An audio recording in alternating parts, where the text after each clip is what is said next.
Hi, everyone. My name is Dr. Jacobs, and today we are going to talk about our first lecture, which is what is serious mental illness.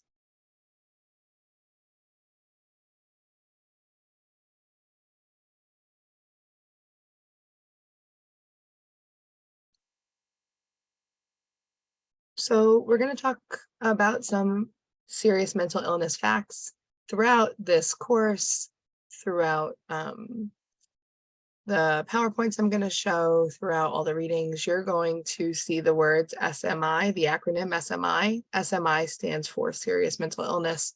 So you will hear me say serious mental illness and SMI interchangeably. So some things to keep in mind are written on here. There are over 300 mental illnesses in the DSM, and SMI includes disorders such as bipolar disorder, major depressive disorder, schizophrenia, and schizoaffective disorder. We will talk a lot about schizophrenia in this class. We will touch on bipolar disorder and major depressive disorder. Many instances of mental illness use the word serious when they're talking about them. So I want to talk a little bit about the definition and the history of SMI in the US. So in the early 90s, the Center for Mental Illness Services had to define serious mental illness when it was created, and they had to do this to distribute mental health block grants. And so CMHS defined serious mental illness as basically they result in functional impairment that substantially interferes with or limits one or more major life activities. And in order to get these grants, they had to calculate how many adults in each state had a serious mental illness. And they had to define functional impairment. And after doing that, CMHS noted that 90% of those meeting the criteria for serious mental illness either had a severe disorder like schizophrenia or bipolar disorder, or a work impairment, or had reported suicidal ideations or intent. In addition to this data, in 2008, the National Institute of Mental Health concluded that serious mental illness affected 4.4% of the population over the age of 18. So the National Institute of Mental Illness defined SMI to include what we've already talked about. So schizophrenia,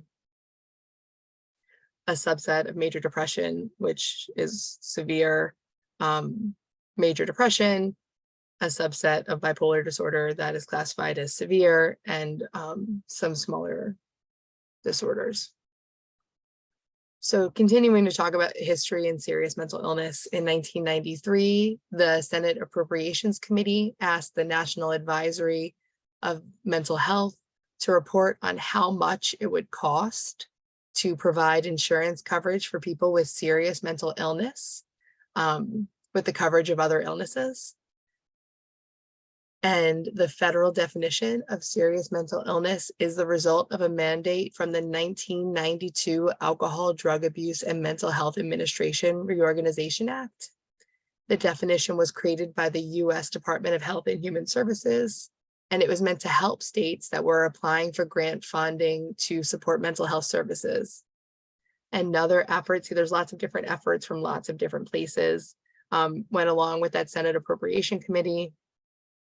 At the time, the Senate Appropriation Committee stipulated that severe mental illness is defined through diagnosis, disability, and duration, and included disorders with psychotic symptomology, such as schizophrenia, schizoaffective disorder, manic depressive disorder, as well as severe forms of other disorders, including major depression, panic disorder, and obsessive compulsive disorder. Under that particular definition, it was concluded that 3% of adults have severe mental illness. This estimate is close to what was mentioned on the previous slide, close to what CMHS and the National Institute of Mental Health found. So also important to note that federal use of the term chronic mental illness ended after consumers and advocates argued that the term had negative connotations. Advocates felt like that term suggested that some forms of mental illness are intractable. So as a result, chronic mental illness was changed to severe and persistent mental illness, and then later to serious mental illness, which is the term that we'll be using in this course. So we've been talking about this for the last few slides, but what is considered serious mental illness? And this slide should feel repetitive at this point, but these are some of the things that are considered serious mental illness and what we will be talking about in this class.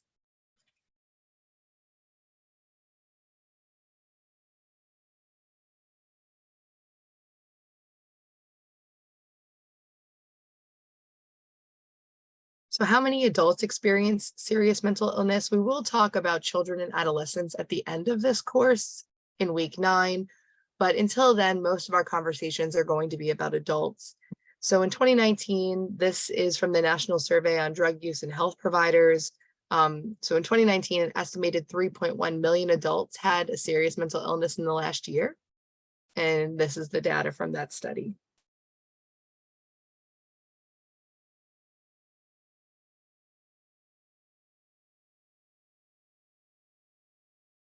And here's some more data about the individuals with serious mental illness below the poverty level, with full-time employment, what types of insurance, substance use disorders, drug use. That's on this slide. The slides from this PowerPoint are also available here on Canvas. Thank you very much. And that's the end of our presentation for today.